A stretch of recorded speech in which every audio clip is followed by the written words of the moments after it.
Tuan-tuan dan puan sekalian tahu bahawa negeri Terengganu pada masa sebelum petroleum ini dijumpa adalah sebuah negeri yang mana kerajaannya amat sekali miskin. Sampai tidak ada wang yang cukup nak membayar gaji kaki tangan kerajaan negeri Terengganu.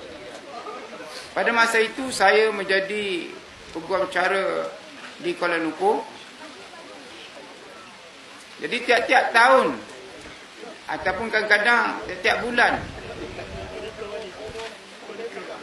pegawai kewangan negeri Terengganu datang ke Kuala Lumpur dan berjumpa saya supaya saya bawakan dia berjumpa dengan pegawai dalam Kementerian Keuangan untuk mendapat wang bantuan nak bayar gaji kaki tangan kerajaan Terengganu.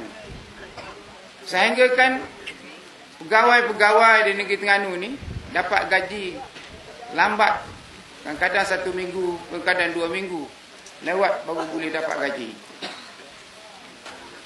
Kemudian pada satu masa saya dan Tun Razak, arwah Tun Razak Perdana Menteri dulu, sudah membuat satu rancangan supaya dasar laut di sebelah pantai timur Malaysia, Tanah Melayu ni, daripada utara Kelantan sehinggalah sampai ke Johor, pantai timur, supaya kita menterokakan tempat ini untuk nak mencari minyak. Jadi untuk mendapatkan kuasa, memberi kuasa kepada kerajaan Malaysia nak cari minyak, kita kena buat satu undang-undang yang mana kita kata kawasan ini kita kerajaan Malaysia dan negeri luar tak boleh campur tangan dalam hal ini. Jadi saya karangkan itu undang-undang. Kemudian jikalau sekiranya minyak itu dijumpai, kenalah ada satu perjanjian pula di antara kerajaan Terengganu dengan Petronas. Pada masa itu Petronas baru saja ditubuhkan. Perjanjiannya iaitu jikalau minyak itu dapat dihasilkan, kerajaan Terengganu mestilah diberi royalti tak banyak, bahkan oleh 5% saja. Tetapi malangnya dengan 5% itu lebih kurang 1 tahun boleh dapat 800 juta pada masa itu. Dengan wang ini, apa dia buat? Dia belanjanya, dia investnya, dia laburkan satu company, nama dia Prawaja di Kemaman. Dia masuk 19% saja daripada itu. Tetapi kerajaan Terengganu sudah hilang hampir-hampir 1 bilion. Sehingga kan apabila kerajaan PAS mengambil alih pemerintahan negeri Terengganu pada pilihan raya 1999, kerajaan Terengganu sudah terhutang hampir-hampir 800 juta. Meskipun ada banyak pendapatan minyak ni. Tapi bila PAS memerintah, dapat memerintah tu, perjanjian yang 5% tadi dengan persetujuan UMNO Terengganu, dia mesyuarat bila dia kalah dalam pilihan raya itu, dia mesyuarat, kata orang, di dalam close door, dalam tempat yang sulit, dan datanglah fikirannya supaya tarik balik itu 5%, jangan supaya orang kerajaan Terengganu jangan dapat itu 5%. Jadi mereka ini telah berjumpa Dr. Mahathir. Masa itu dia jadi Perdana Menteri. Jumpa Dr. Mahathir, dia kata sekiranya 5% ni dapat dibayar kepada kerajaan PAS bila masa tidak akan tumbang. Kerana dia tahu membelanjakan wang ini dengan secara jimat. Bukannya sekadar habiskan masa kesana, menghabiskan wang itu, melabur, tidak tentu arah. Jadi, untuk nak mengambil balik kerajaan negeri Terengganu, jadi pihak UMNO yang kalah tadi pergi jumpa Dr. Mahathir. Dr. Mahathir pun bersetujulah ambil balik itu 5%. Dengan sebab tidak ada 5%, kerajaan Terengganu, pada waktu saya sendiri jadi exco, terpaksa berjimatlah sekat mana yang ada je. Kita hanya dapat 400 juta saja pada masa itu. Kemudian mereka ini heboh mengatakan 400 juta itu dipakai oleh parti PAS. Kerajaan Terengganu gunakan itu, beri kepada parti PAS, nak mengeluarkan parti PAS. Mereka ini jahil. Wang itu wang kerajaan. Parti dengan kerajaan tidak sama.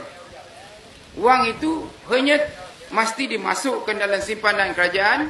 Bila nak keluar, kena ada undang-undang. Dan kena ada sign, wang itu disign oleh, ditandatangani oleh pegawai keuangan. Dan juga setiausaha negeri. Tak boleh, menteri besar tak boleh nak buat apa. Jadi mereka ini jahil, tak mengerti undang-undang. Jadi bila wang itu dikeluarkan, kita jimatkan wang itu. Bila jimat wang itu,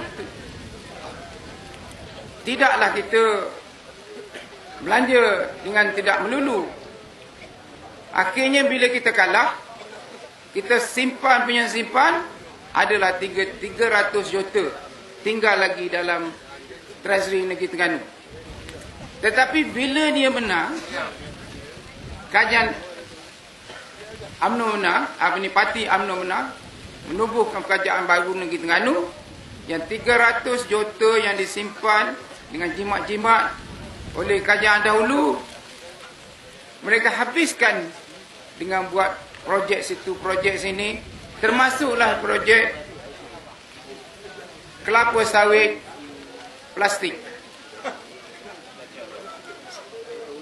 Sekarang saya nampak ada lagi kelapa sawit plastik tu, tapi warnanya tidak hijau sebagai kelapa sawit.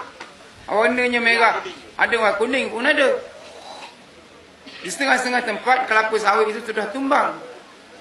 Tiap-tiap satu kelapa sawit tu, kata ceritanya, saya tak tahulah, tapi kata ceritanya RM30,000. Satu kelapa sawit. Dah berapa banyak kelapa sawit? Tiap-tiap daerah Negeri Terengganu, 7 daerah sama sekali, berapa pokok kelapa sawit plastik yang telah ditanamkan itu. Ini tidakkah membazir? Maukah kita lagi menyokong parti yang membazir semacam ini? Jadi bila ditarik itu wang 5%, Kerajaan Terengganu telah mendakwa Kerajaan Persekutuan dan Petronas kerana salah, kerana telah melanggar peraturan dan undang-undang dan juga perjanjian tersebut. Jadi kes itu sampai di mahkamah. Dalam perbicaraan yang pertama di Kuala Lumpur, Kerajaan Terengganu sudah menang pada masa itu, PAS sudah menang, tapi tidak juga sampai kepada tempat yang tamat betul. Jadi mereka ini buat satu rayuan, dengan persetujuan rayuan, keputusan rayuan, kes itu sekarang masih lagi terbenam di dalam mahkamah.